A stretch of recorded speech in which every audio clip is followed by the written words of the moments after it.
그런 일이 없어야 되겠지만 어떤 사람이 남의 물건을 훔쳤습니다. 근데 훔쳐도 들키질 말아야죠. 이 사람은 그 주인에게 들켰습니다. 그러니까 들킨 그 도둑놈이 되는 거죠. 그 사람이 아주 고개를 숙이면서 미안하다고, 잘못했다고, 죄송하다고 그렇게 합니다. 그러니까 그 주인이 그 사람을 용서했습니다. 근데 그 다음 날 그 도둑이 다른 사람의 물건을 훔쳤습니다. 자, 그렇다면 그 사람이 그 전날 훔친 그 주인에게 미안했다는 말이 진실인가? 그건 진실이 아니겠죠. 왜냐하면 그의 행동이 그가 진실이 아니었다는 것을 증명하는 겁니다. 신앙생활도 마찬가지입니다. 우리가 살면서 늘 하나님께 잘못했습니다라고 기도할 때가 참 많죠. 근데 우리의 말로는 하나님께 늘 죄송합니다, 잘못했습니다, 부족합니다, 연약합니다 이렇게 말하지만 우리의 삶의 변화가 없다면 그것은 그 말 자체는 진심일 수 있겠지만 그러나 변화 없이 말의 일색으로 늘 미안하다는 생각을 갖는 그런 모습이 되겠죠. 그래서 진정한 신자, 우리 모두가 진정한 신자지만 하나님 앞에서 밀접하게 하나님과의 교류가 가까운 성도들은 말로만 미안하다, 잘못했다, 죄송합니다 라고 말하는 것이 아니라 삶의 변화를 늘 경험하면서 삶의 변화 속에서 새로운 일들이 벌어지는 것, 이것이 신자로서 바로 살아가는 모습이다 이렇게 말할 수 있습니다. 내가 진짜 하나님 앞에 사랑받는 신자인가 신자가 아닌가를 분별하는 시금석은 무엇이냐? 삶의 변화입니다. 삶의 변화. 변화가 없으면 사실은 그냥 말에 불과한 것이죠. 그래서 예수를 믿으면 뭐가 달라져야 하는가? 삶의 변화가 있어야 된다라는 것을 성경이 늘 우리에게 강조합니다. 사실은 우리가 구원은 하나님의 은혜로 받았다는 그 교리 때문에 사실은 변화에 대해서 상당히 약화시키는 부분이 있어요. 우리는 행위로 구원받는 것이 아니고 하나님의 은혜로 믿음으로 구원받는 것이니까 우리의 삶은 어떻게 살아도 다 천당은 보장받은 것이다 라는 생각이 은연중에 있습니다. 이것은 우리의 삶의 모습과 천국과는 아무런 관련이 없다는 이야기를 하는 것이 아니라 내가 이제 하나님 나라의 백성이 되었으면 삶의 변화가 달라져야 된다는 것을 전제한 것입니다. 그러니까 우리의 행위는 구원의 조건은 아니지만 그러나 구원받은 성도라면 변화되어야 된다는 것은 너무너무 당연한 것이죠.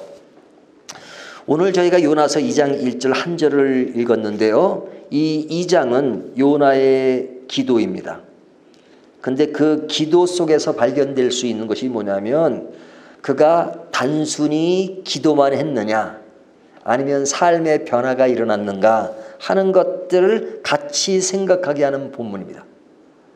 기도하는 모습은 너무나도 분명하죠. 그가 물고기 뱃속에서 하나님께 기도하여 그러니까 그가 기도하는 어떤 외형적인 모습 그것은 분명하게 그림으로 그려지는 것입니다. 하지만 그 내용을 보면 단순히 기도했다는 것만 이야기하는 것이 아니라 그가 어떤 변화를 일으키고 있는가 하는 것을 보여주는 것입니다. 그러니까 1장에는 요나의 기도가 없었잖아요. 근데 하나님께 도망하는 불순종하는 그런 요나였는데 2장에 들어와서 물고기 뱃속에 들어가서 기도하는 내용인데 그 기도의 내용 속에는 그냥 단순히 기도했다는 것으로만 끝나는 것이 아니라 많은 변화를 보여주는 것입니다. 그 변화라는 것이 그러면 기도하는 순간에 또 다른 변화가 있었다는 것이냐 이렇게 생각할런지 모르지만 기도는 현재형으로 기록됐지만 그러나 이것을 실제 기록한 것은 요나가 물고기 뱃속에 있을 때 기록한 게 아니죠. 이미 다 모든 사건이 종료되고 나중에 요나서를 기록한 것이니까 그 기도했던 것들이 미래적인 것과 이렇게 섞여서 나오는 내용입니다. 근데 그의 기도 속에 어떤 변화가 일어났느냐? 제일 먼저는 사고의 변화가 일어났습니다. 사고 변화, 생각의 변화가 있었단 말이에요. 생각. 그러니까 우리가 믿음으로 산다는 것에 있어서는 제일 먼저 중요한 것은 생각의 변화가 있어야 되는 거죠. 행동의 변화 중요하죠. 하지만 행동의 변화는 생각의 변화에 이어서 이루어지는 거죠. 그래서 어떤 생각의 변화가 일어났느냐? 2절을 보면요. 이르되 내가 받은 고난으로 말미암아. 자, 요나가 2장의 기도에서 뭘 생각하죠? 고난의 문제를 생각하잖아요. 고난의 문제. 이 고난의 문제는 뭐 넓게는 삶 속에서 이뤄지는 많은 고난의 이야기를 생각할 수 있지만 지금 1장부터 연결되는 것이니까 1장에서 요나가 하나님 앞에 불순종하고 도망하는 과정, 그 과정 속에 겪어했던 많은 이야기들이 있잖아요. 뭐 제비뽑기에서 뽑기도 하고 또 선장과 사공에게 받았던 많은 이야기들, 그것도 어떤 면으로 보면 고난이라 고통이다 이렇게 말할 수 있죠. 그런데 그 고통의 의미가 무엇인가? 그냥 1장에서는 하나님께 불순종했다라는 것으로 끝나는 것이 아니라 그 많은 겪었던 이야기들을 그냥 겪었다로 끝나는 것이 아니라 그 겪은 내용의 의미가 뭐냐 하는 것을 생각하는 겁니다. 생각. 그 고난의 의미가 뭔지를 생각하죠. 그러면서 4절을 보게 되면 내가 말하기를 그러죠. 내가 고백한다. 내가 생각을 했으면 이제 그 생각했던 결과를 하나님께 지금 이야기하는 겁니다. 내가 말하기를 고백하는 거죠. 그의 고백 가운데 나타나는 이야기들을 보면 변화가 있다는 것을 보여주는 겁니다. 뿐만 아니라 7절을 보면 내 영혼이 내 속에서 피곤할 때 내가 여호와를 생각하였더니, 여호와를 생각합니다. 내가 피곤할 때, 너무 힘들 때, 괴로울 때 여호와를 생각하는 것. 그러니까 이 믿음의 사고가 있다는 것, 믿음으로 우리의 생각이 변한다는 것은 이 본문에 근거하면 뭐예요? 내 어떤 삶의 형태를 늘 생각하고 그 속에서 하나님께 나의 마음에서 생각되는 것을 고백하고 그 다음에 늘 하나님을 생각하는 것, 이것이 신앙인으로서 삶의 변화된 모습입니다. 그 삶의 변화된 모습의 첫 걸음이 뭐냐? 생각의 변화인데 그 생각의 변화는 생각하는 겁니다. 생각하는 것. 뭘?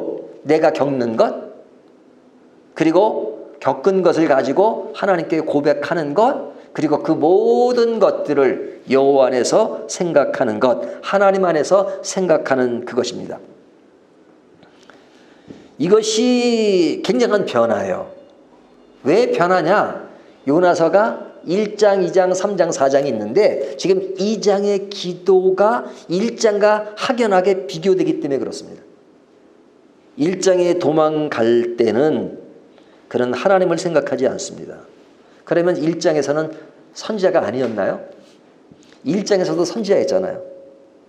근데도 하나님을 생각하지 않아요. 선지자인데 선지자임에도 불구하고 1장에서 하나님을 생각하지 않아요. 왜 생각하지 않죠? 하나님의 말씀을 불순종하고 도망하는 길이니까 도망할 때는 내가 주체가 되는 거잖아요. 그러니까 이때는 잠시 하나님을 생각하기 싫어요. 그것은 요나에게만 해당되는 것이 아니라 모든 크리스찬들에게 신앙의 업다운이 있잖아요. 신앙의 좋고 낮은. 그래서 내가 신앙에서 한참 빗나갈 때는 누구나 하나님과의 거리감을 두게 되죠. 하나님이 우리에게 거리를 두는 것이 아니라 내 자신이 하나님께 거리를 둬요. 하나님, 이때는 조금 그냥 아는 체 좀 하지 마시고 조금 excuse me 그런단 말이죠. 예? 그때는 내 길을 내가 가고 싶은 거예요. 우리가 이론적으로는 늘 하나님 안에 거하고 하나님 안에 있을 때 기쁜 삶이라고 생각하지만 꼭 그렇지 않습니다. 하나님을 등지고 하나님을 외면하고 내 길을 내가 갈 때가 더 행복하게 느낄 때가 있어요. 어떤 선상에서 죄의 길을 갈 때, 불순종의 길을 갈 때는 그 순간은 불순종이니까 내가 주체가 되니까 그때는 하나님이 좀 번거로운 거죠. 하나님이 좀 귀찮을 거죠. 그러니까 하나님 이 길을 갈 동안에는 내가 인간적인 방법과 인간적인 길을 갈 때는 하나님 이때는 좀 모른 척 좀 해주십시오. 이렇게 생각하는 것이 사람의 마음이란 말이죠.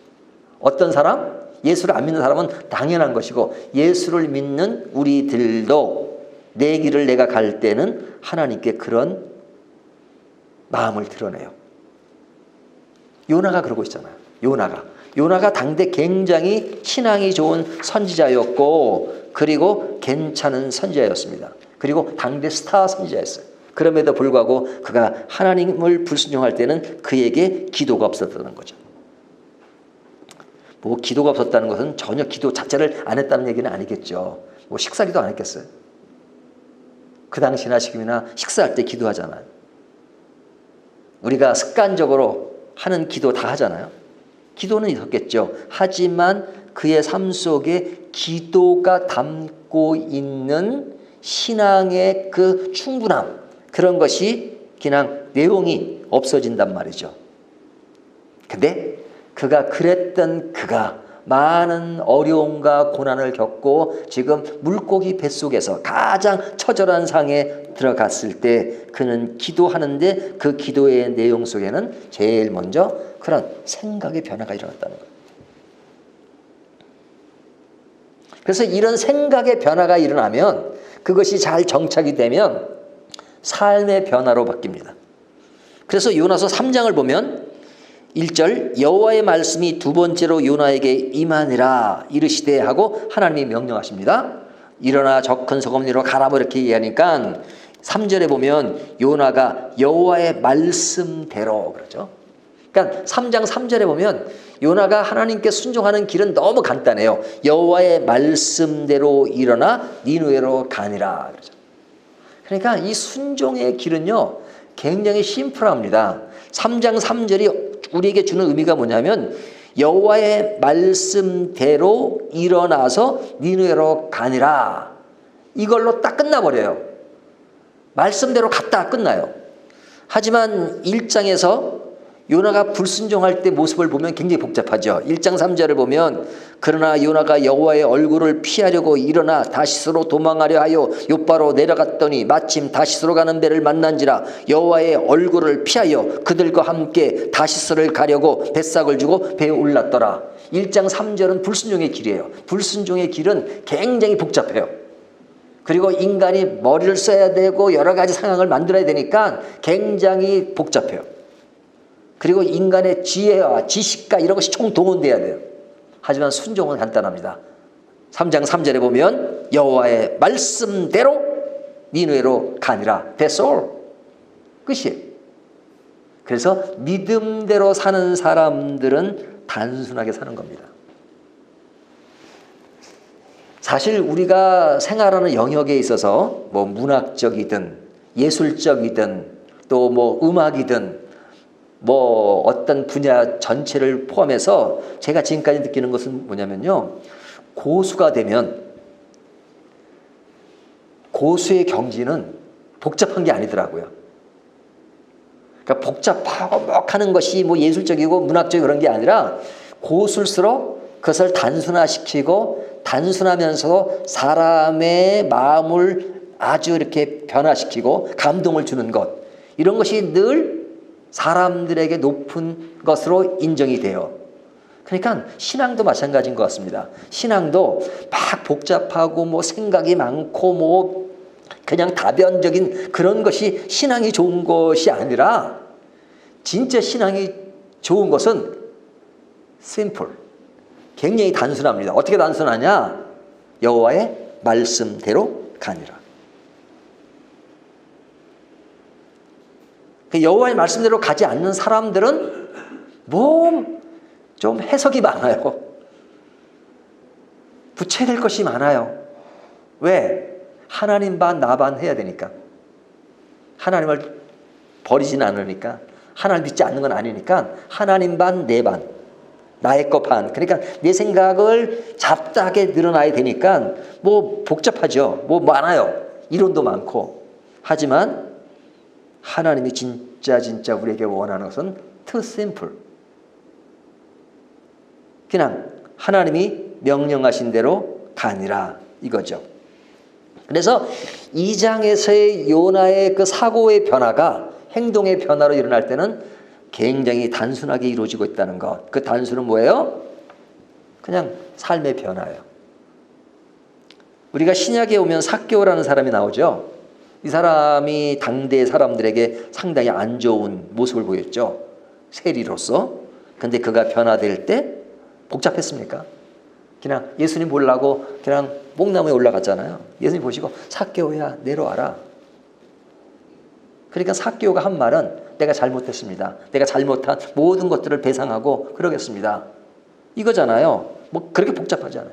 잘못했습니다. 배상하겠습니다. 이거예요. 예수님이 뭐라 그러셨어요? 그의 집에 머물시면서. 그렇잖아요. 그러니까 우리 인간이 완전하지 못하잖아요. 그 완전하지 못한 것을 하나님이 아세요. 근데 그것을 인정하고 그리고 그 다음에 삶의 변화를 요구하는 것을 하나님은 원하시죠. 자, 그렇다면 요나가 구체적으로 변화되었다는 것이 뭐냐? 그것을 오늘 한 절에서 보면 첫째는 기도가 있다는 것이죠.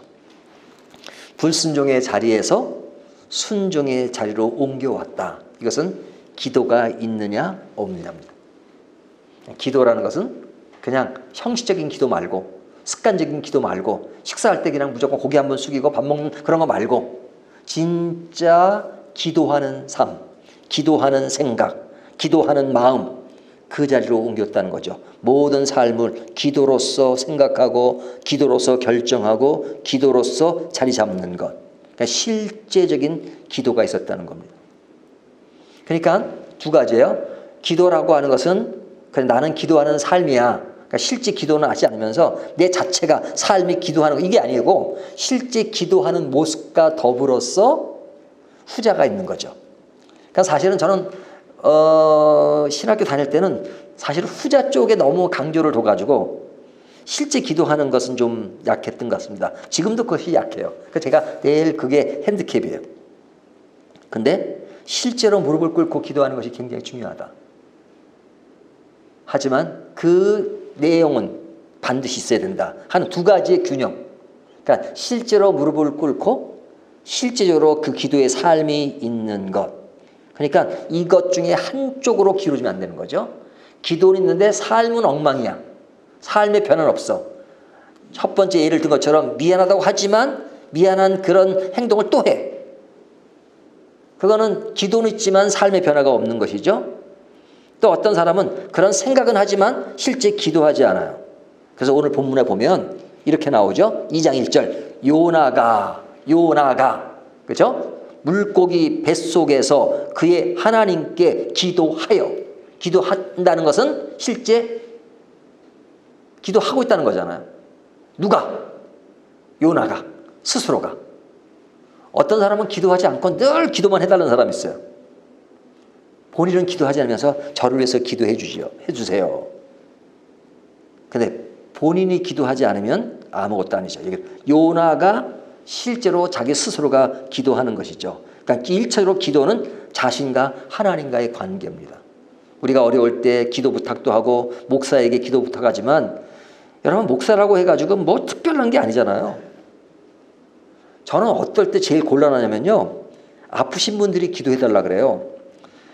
그러면 제가 좀 기도에 능력이 있어가지고 그 기도를 좀 부탁을 받으면 기도해주고 또 어떤 그 즉석에서 기도할 때도 있고 그래요. 그러면 기도한 대로 딱 났으면 참 좋을 것 같아요. 근데 안 낫는 경우가 더 많잖아요. 그렇죠? 안 낫는 경우가 많아요. 아마 제가 기도에 능력 있으면 제 아내가 저렇게 지금까지 목발 짚고 지금 의사가 육지사는 육지가 넘었는데도 아직까지도 목발 짚고 다니는 거 보면 아니 목사가 좀 능력 있어가지고 그냥 안성 팍 하면 그냥 팍 그냥 목발이 그냥 날아가요. 이 정도 돼야 되잖아요. 근데 그렇다고 제가 기도를 또 안 하는 건 아니에요. 근데도 안 나요, 안 나. 뭐 많이 좋아지긴 했지만 얼마 전에 그 입시철이었잖아요. 이 대학교 들어가는. 그래도 사모님 손녀는 그래도 바로 그냥 합격을 해서 감사하지만 합격되지 않은 사람들도 많잖아요. 근데 그분들도 저한테 기도해요. 저희 교인이 아니더라도. 그러면 제가 기도한다고요? 근데 다 합격하느냐? 안 되는 경우도 있잖아요. 그러면 제가 굉장히 미안해져요. 기도 부탁을 했는데, 그래서 기도했는데 붙으면 감사한데 붙질 않아. 그러면 어떡합니까? 제가 기도의 능력이 없어서 그런가? 모든 결정권은 하나님께 있는 거잖아요. 근데 마치 제가 미안해지는 이유가 뭘까요? 이 기도라고 하는 것은 사실은 중요한 것은 어떤 결과 이런 것들을 중시하지만 가장 중요한 것은 누가 뭘 해서 기도해 주는 그것보다도 하나님과 이 문제에 대해서 되고 안 되고를 떠나서 이런 상황들을 하나님께 아뢰고 하나님과 의논해서 해 나가는 것, 그렇게 결과에 대해서 또 하나님께 맡길 수 있는 것, 이것이 첫 번째입니다. 첫 번째입니다. 두 번째는 뭐 목사한테 기도 부탁도 할 수 있고 다른 교우한테 또 기도 부탁도 할 수 있죠. 그리고 또 한 사람의 기도보다도 또 교회 전체가 기도하는 것은 매우 매우 중요하죠. 하지만 가장 첫 발은 뭐냐면 하나님과 나와의 1대1의 관계가 형성되어야 된다는 거죠. 그래서 오늘 본문 1장 1절에 보면 요나가, 그 이름이 중요한 겁니다. 요나가 누구에게? 하나님 여호와께 기도하여. 내가 기도하는 것이 굉장히 중요한 것이죠. 그래서 요나가 기도했다는 것, 이것이 중요합니다. 내가 기도한다는 것, 그렇죠? 두 번째는 그가 누구에게 기도하느냐? 조금 전에 얘기했지만 요나가 물고기 뱃속에서 그의 하나님 여호와께 기도하여. 하나님께 기도하죠. 근데 그 앞에 뭐가 붙죠? 그의 하나님께. 그의 하나님은 누구예요? 요나의 하나님이죠. 요나의 하나님이죠. 근데 요나의 하나님은 어떤 분이었는가? 일장의 하나님이에요. 일장의 하나님. 일장의 하나님은 어떤 분이에요?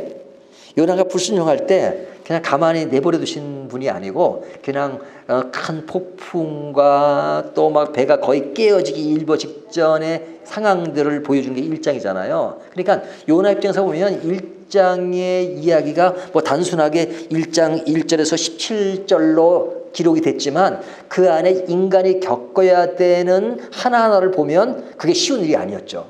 그렇죠? 물고기 뱃속에 빠지는 거나 사람들에게 모욕을 당하는 것이나, 물론 자기가 잘못한 일이지만, 추천, 선지자가 막 그냥 그 사람들의 신문을 받는다거나 뭐 이런 것들이 얼마나 괴로운 일이었습니까? 배는 거의 깨어지기 일보 직전에 막 사람들이 기도하는데 요나는 물고기 하나 배 밑창에 가서 밑에 내려가서 잠만 자고 그것에 대한 선자가 기도하지 않는다고 막 그냥 모욕을 당하는 그런 상황들이 결코 가벼운 게 아니었잖아요. 근데 그 모든 것들이 이루어지는 일들은 하나님이 개입 안 하신 게 아니죠.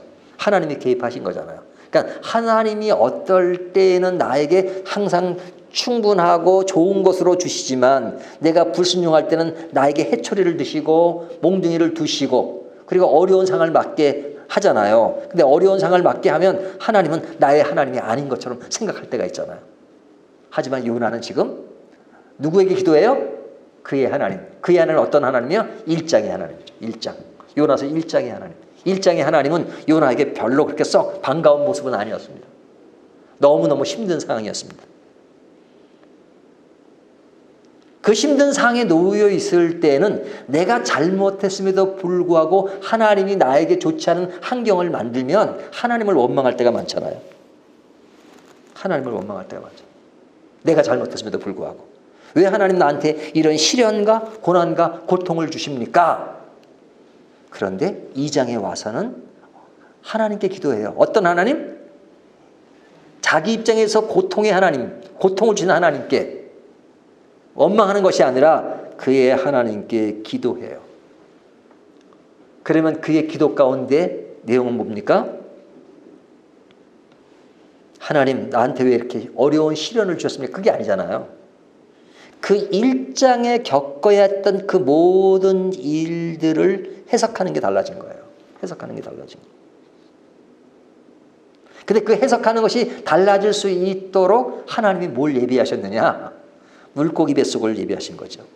그러니까 요나가 지금 기도하는 장소가 어디예요? 2장 1절이 말하죠. 요나가 물고기 뱃속에서 그러죠. 물고기 뱃속. 여러분, 물고기 뱃속에라는 말은 오늘날로 우리들에게 적용해서 본다면 우리가 원치 않는 장소입니다. 우리가 원치 않는 장소.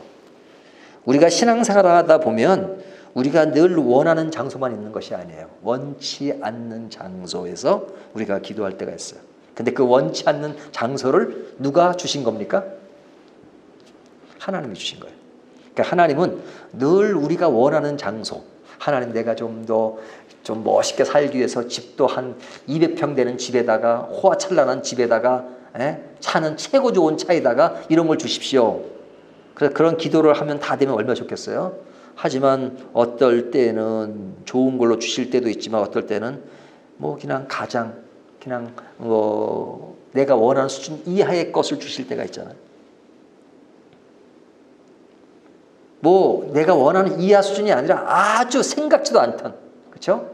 1장에서 요나가 왜 하나님께 불순종했습니까? 그 당시 스타인데 하나님이 니느웨로 가라고 하시니까 지금 내가 이 처지에 말이야, 이 스타가 이 수준에 있는 사람이 내가 지금 가장 원수인 그들에게 갈 처집니까? 보내면 다른 사람을 보내셔야지. 내가 누군데 그런 거 아닙니까? 1장에서. 근데 하나님이 그렇게 막 사람들의 대스타가 돼가지고 그냥 되게 날리고 있는 사람에게 너 저기 외지, 그리고 그 사람들과 너희 나라가 원수, 그 나라가 너는 선교사로 가. 그러면 내가 거기 갈 기수입니까? 그런 거 할 사람은 딴 사람 있죠. 저 시골에서 지금 뭐 무명 그런 그 사람도 있을 텐데 그 사람 보내셔야지. 나 같은 대스타를 그런 데 보내십니까? 뭐 그런 거 아니겠어요? 요나가 1장에서 불순종했던 것은. 그런 환경이 불만족스러워서 불순종을 했는데 2장의 물고기 뱃속도 마찬가지로 굉장히 원치 않는 장소였죠. 물고기 뱃속, 그 안에 뭐 우리가 상상할 수 없는 거죠.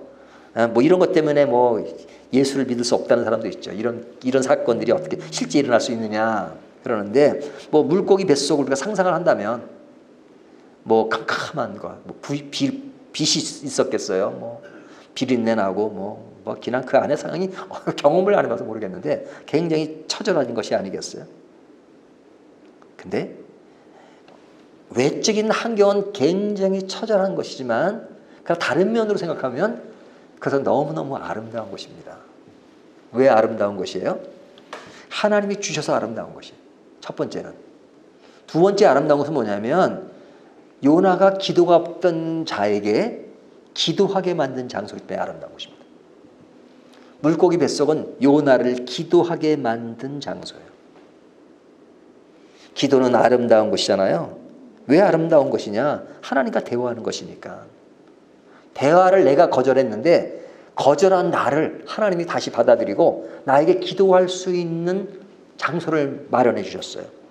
그 장소가 나에게는 원치 않는 장소였지만 그러나 그곳에서 내가 하나님과 다시 대면할 수 있다는 것, 다시 이야기할 수 있다는 것, 이것이 얼마나 감사한 일입니까? 그것을 요나는 감사하고 있는 겁니다.